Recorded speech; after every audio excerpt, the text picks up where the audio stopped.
Il était une fois un pays extraordinaire. Ainsi commencerait sa description s'il s'agissait d'un conte de fées. Mais ce lieu est bien réel. C'est une île, d'origine volcanique, dont le sol est constitué essentiellement de basalte, cette roche aux reflets bleus que le gel a fait éclater en une multitude de morceaux formant d'immenses champs de cailloux. Cailloux ou godons, en somme, le pays des godons bleus. Cette terre française, encore peu connue, n'est autre que l'archipel des Kerguelen. Possession française depuis sa découverte le mercredi 12 février 1772 par le navigateur breton Yves de Kerguelen-Trémarec, envoyé par Louis XV à la recherche du continent austral.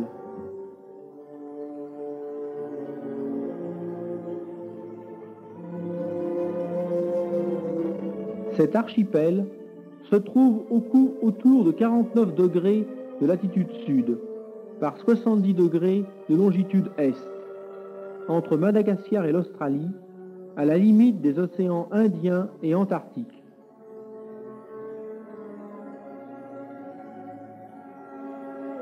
Bien que classés dans les terres australes et antarctiques françaises, les Kerguelen ne sont pas une terre polaire. Beauvais, dans l'Oise, se trouve à une latitude nord équivalente. Il ne faut pas oublier que si les continents s'avancent très loin vers le nord, dans le sud, l'Afrique et l'Australie n'atteignent pas le 40e parallèle. Seule l'Amérique du Sud dépasse le 50e, mais avec des terres de peu d'étendue, Patagonie et terre de feu. Les planisphères, qui plattent généralement l'équateur au tiers inférieur de leur dessin, sont à cet égard trompeurs.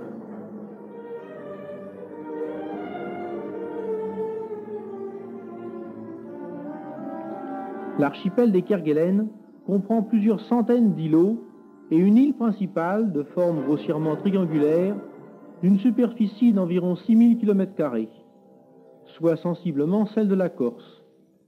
Cette île principale mesure environ 120 km du nord au sud et 140 km d'ouest en est. Ses côtes très découpées morcellent la Grande Terre en plusieurs péninsules, souvent unies à elle par des isthmes étroits et bas. À leur tour, certaines péninsules sont entamées par de nombreux fjords, de sorte que la mer pénètre partout si profondément à l'intérieur des terres qu'il n'existe aucun point du pays situé à plus de 15 km du littoral et que le développement des côtes doit atteindre une longueur totale de plus de 1300 km. La côte ouest, la moins développée, est en grande partie bordée de hautes falaises, atteignant plusieurs centaines de mètres. Cette région largement exposée aux tempêtes de l'ouest est d'ailleurs assez mal connue. La mer brise fortement sur de nombreux récifs et en rend l'approche fort dangereuse. Vers l'est, les fjords se multiplient, se ramifient, les îles sont innombrables et la ligne de côte nord-est devient une véritable dentelle.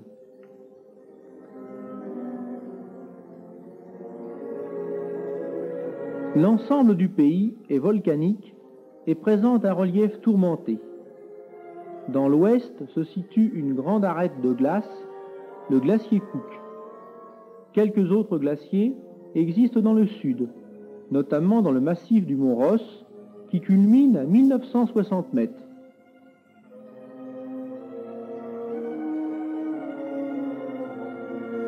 À l'est, cependant, l'altitude moyenne décroît, et le pays s'affaisse presque au niveau de la mer. Le massif montagneux du Château, les monts Crozier, Ouert, Hooker font la transition entre le relief accidenté du reste de l'archipel et la plaine de la presqu'île Courbet, vaste étendue marécageuse, parsemée de lacs, d'étangs, de fondrières, alternant avec les champs de cailloux où seuls émergent quelques pitons, ici le mont Bungay.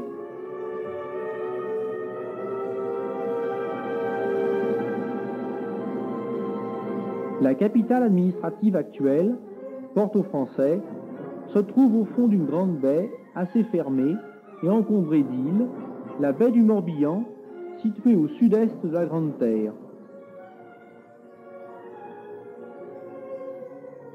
C'est là que vivent une cinquantaine de techniciens relevés tous les ans, qui font fonctionner depuis 1950 une station météo et diverses installations scientifiques, complétées à l'occasion de l'année géophysique internationale de 1957.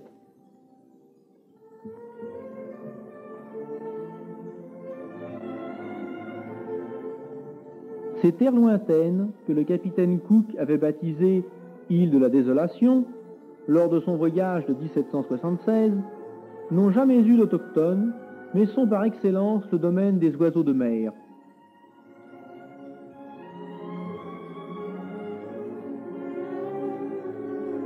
Des milliers d'oiseaux, appartenant à une trentaine d'espèces, animent les côtes.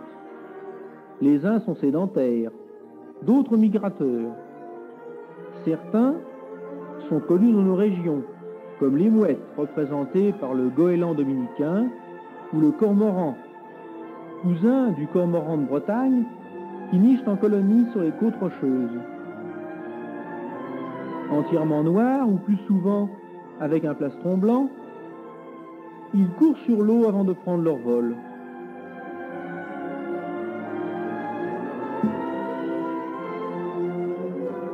Mais le plus grand et le plus bel oiseau de mer des Kerguelen est le grand albatros.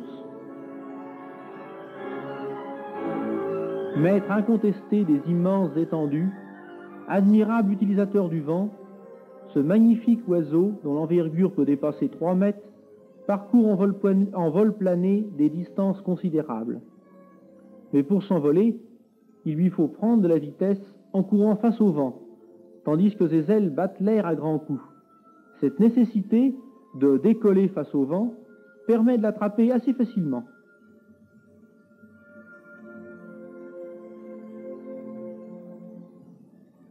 Le mâle adulte est entièrement blanc, à l'exception du bout des ailes qui est noir. Chez la femelle, le noir des ailes est plus étendu.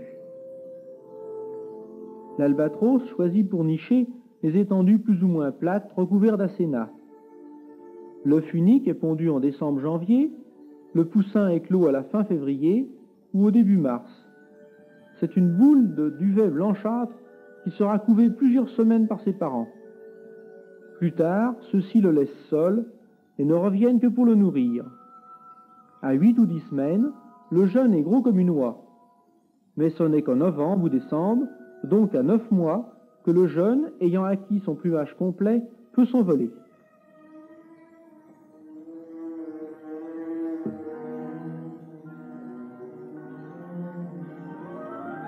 Certains oiseaux appartiennent à une famille propre aux régions antarctiques. Le quenis, par exemple, gros comme un pigeon, entièrement blanc, il a le bec noir et les pattes couleur chair. Son bec, court, épais, solide, est surmonté à la base d'une sorte de fourreau corné qui lui donne une curieuse allure. Une autre particularité du quenis est l'absence de palmure aux doigts. C'est le seul oiseau non palmé des Kerguelen. D'un naturel très curieux, toujours en mouvement, il vient tourner tout près de vous, poussant sans cesse son... Le quenis est un omnivore. En plus des restes qu'il ramasse ici et là, il mange des mollusques, des vers, de la viande et des algues vertes. Mais les œufs semblent être son mets de prédilection.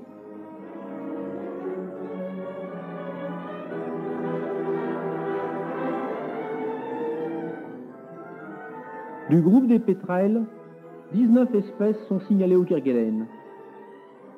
Ils ont tous en commun d'avoir les narines protégées par 2 tubes cornés soudés sur la partie supérieure du bec. À l'exception du pétrel géant, ils nichent dans les terriers ou les crevasses de rochers. À part le pétrel géant, le pétrel à menton blanc et le pétrel gris, il est exceptionnel de les voir à terre pendant le jour, donc de les photographier.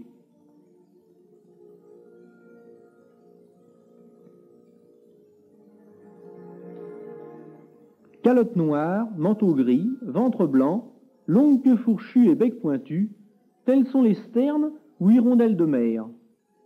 Deux espèces de ces jolis oiseaux habitent les Kerguelen. Très voisines par leur plumage, leur vol est gracieux et léger. Elles peuvent aussi bien rester immobiles, guettant les petits crustacés à la surface de la mer, que gagner rapidement d'un vol aisé leur nid si elles le croient en danger.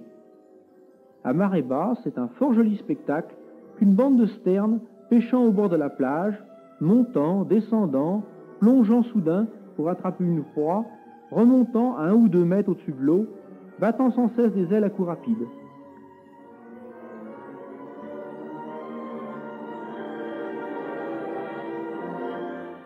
Mais une description des îles Kerguelen ne serait pas complète sans un mot de son climat, caractérisé par de faibles variations saisonnières de la température et surtout par la fréquence et la violence des vents. C'est le type parfait du climat subantarctique, qui subit entre 50 et 40 degrés latitude sud, caractérisé par des étés sans chaleur, la plus forte température enregistrée est un peu supérieure à 20 degrés, et des hivers peu rigoureux. Au niveau de la mer, le thermomètre n'est jamais descendu au-dessous de moins 10 degrés. La température moyenne annuelle, qui s'est légèrement élevée depuis le début des observations, est de l'ordre de plus 5 degrés. Le plus souvent, le thermomètre se maintient entre plus 3 et plus 11 de décembre à avril, et de moins 2 à plus 5 le reste de l'année.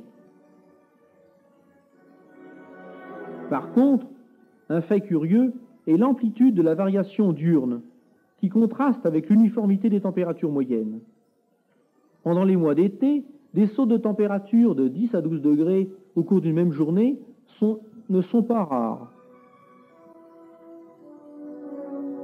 La brume, contrairement à une opinion répandue, n'est pas très commune, mais la nébulosité est assez forte, donnant parfois au ciel une grande beauté, particulièrement au coucher de soleil.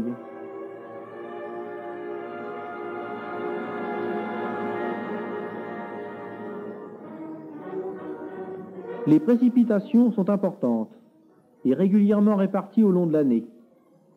On les observe au cours de 250 à 300 jours par an. Des périodes sans pluie ou chute de neige notables n'excèdent guère une dizaine de jours, en février, le plus beau mois de l'année.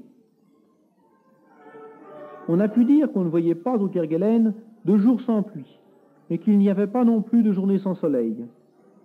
La durée d'insolation est en effet loin d'être négligeable, puisqu'aussi importante qu'à Biarritz.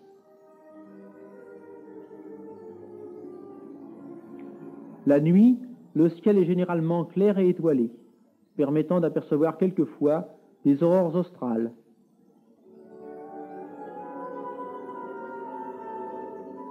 À Port-au-Français, le total des précipitations annuelles est de l'ordre d'1 mètre, c'est-à-dire comparable à Brest par exemple.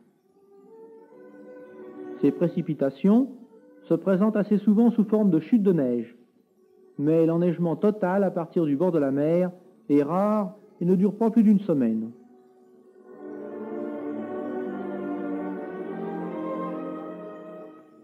Par contre, la température diminuant d'1 degré environ pour 100 mètres d'altitude, on trouve des neiges éternelles à partir de 1000 mètres, et les glaciers des plus hauts massifs montagneux descendent jusqu'à la mer.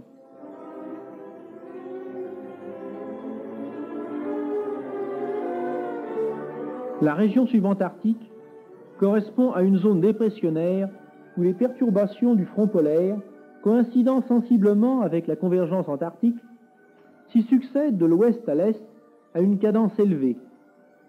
Il en résulte une extrême instabilité barométrique s'accompagnant de vents violents de secteur ouest. Ce sont là les parages les plus tempétueux du globe, où les vents, soufflant souvent à des vitesses énormes, soulèvent les plus longues houles et les plus hautes vagues connues. Plus du tiers des journées sont classées en tempête, c'est-à-dire, selon le critère des météos, que le vent y souffle à plus de 24 mètres secondes, soit 86 km/h. Il est enregistré une pointe de vent de 40 mètres secondes, ou plus, au moins une fois par mois. La vitesse maximum observée dépasse 70 mètres secondes, soit 250 km/h.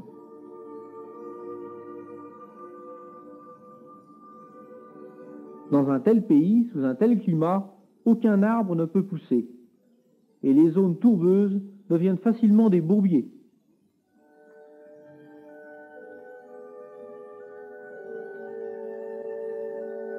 De même, la quantité de torrents et de rivières qui sillonnent le pays est considérable. La plupart de ces cours d'eau sont coupés de rapides et de cascades, comme ici la rivière du Sud.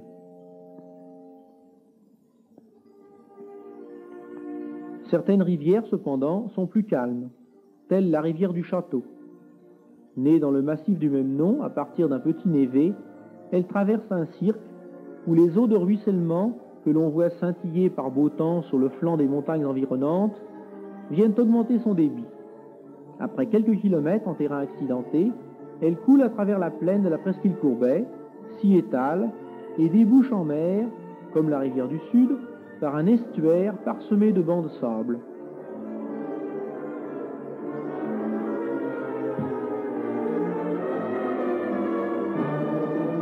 Cependant, une rosacée, la Sénat, qui rappelle la camomille de nos régions, constitue de vastes prairies et donne au paysage son cachet particulier.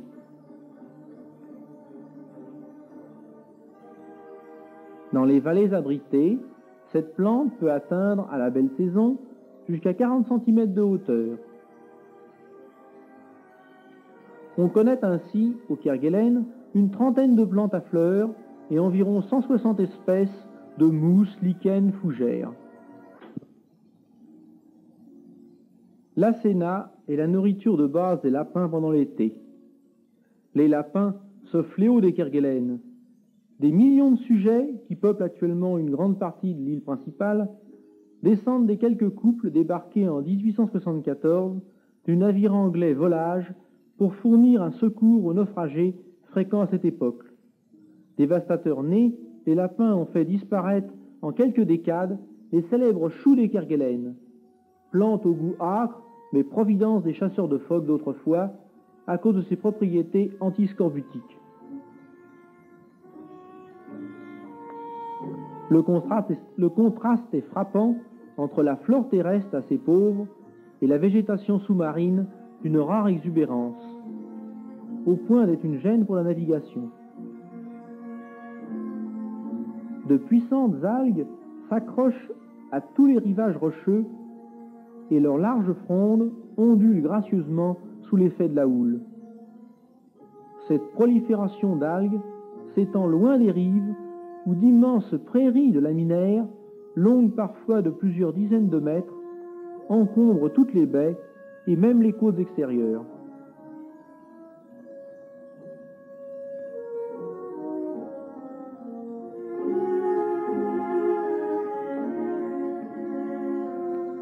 Si les hommes ont amené le lapin au Kerguelen, un autre mammifère a longtemps été la raison majeure de la venue des hommes dans ces parages.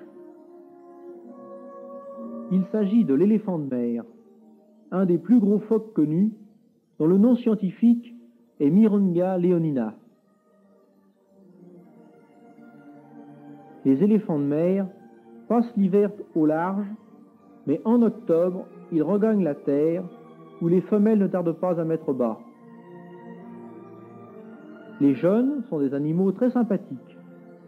À la naissance, leur corps, maigre et recouvert d'une toison laineuse, noire, faisant suite à une grosse tête, nettement délimitée, avec deux gros yeux très doux. Leur croissance est très rapide, surtout en épaisseur.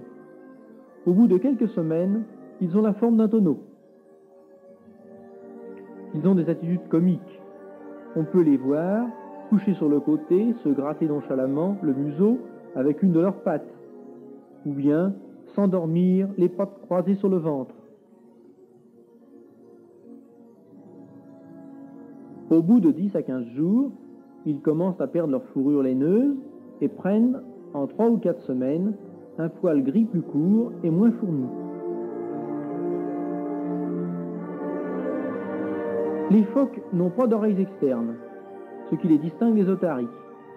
De plus, leurs membres réduits ne sont guère employés pour la progression à terre qui est assez lente et pénible.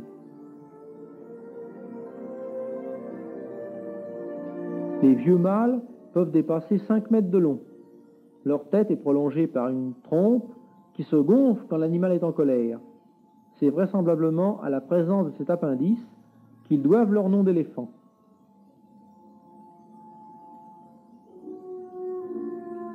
La femelle, de taille nettement plus faible, est dépourvue de cet appendice.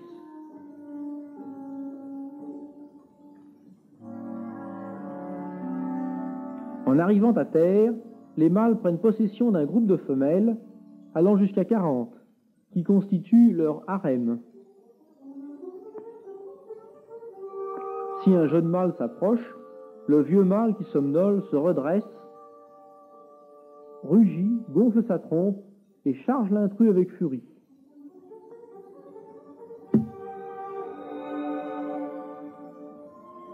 Les éléphants de mer restent également à terre en été pour changer de pelage, et cette mue semble les faire souffrir. Elle a lieu non pas sur les plages où s'est effectuée la reproduction, mais à des endroits plus éloignés de la mer. Les animaux se réunissent par petits groupes dans des lieux humides, et, à force de se tourner, de remuer, ils finissent par creuser des trous boueux, les souilles, dans lesquels ils se vautrent pendant le temps de la mue. Puis revient l'hiver, période où les éléphants retournent en mer, jusqu'au prochain printemps.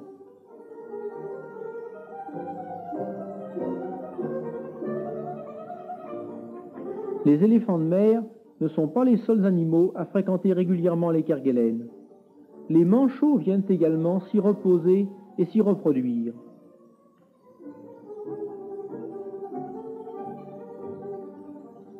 Les manchots, à ne pas confondre avec les pingouins de l'hémisphère nord, sont des oiseaux incapables de voler en raison de l'adaptation de leurs ailerons à la nage. Ils viennent à terre pour se reproduire ou pour muer. Le reste du temps, ils sont en mer. Les spécialistes distinguent 4 variétés de manchots au Kerguelen: les papous, les manchots royaux, les gorfous sauteurs et dorés. Le manchot le plus commun est le manchot papou.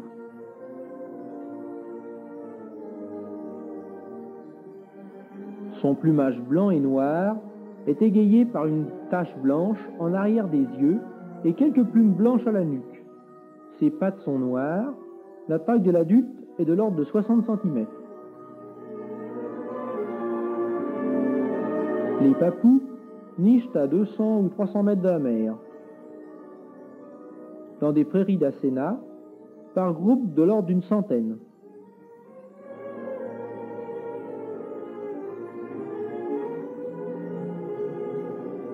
Mais le roi des manchots des Kerguelen est incontestablement le manchot royal.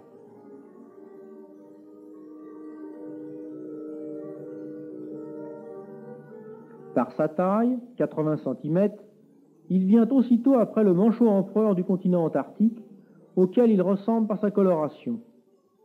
Manteau gris et ventre blanc, il a en arrière de la tête, de chaque côté du cou, 2 taches jaune-orangé en forme de poire renversée, descendant jusqu'à la gorge où elles se rejoignent. Le bec est long, fort et légèrement incurvé vers le bas. Les manchots sont des animaux sociables et organisés, qui nichent en colonies, quelquefois très populeuses, comme ici au Cap Ratmanoff, où leur nombre peut être estimé à 200 000 dans un carré de 2 km de côté.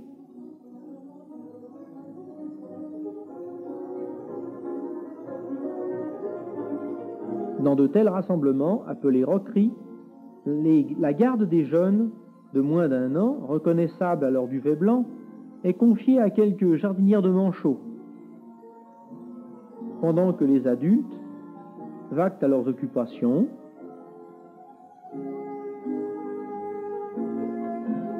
se baignent dans les étangs ou dans l'océan,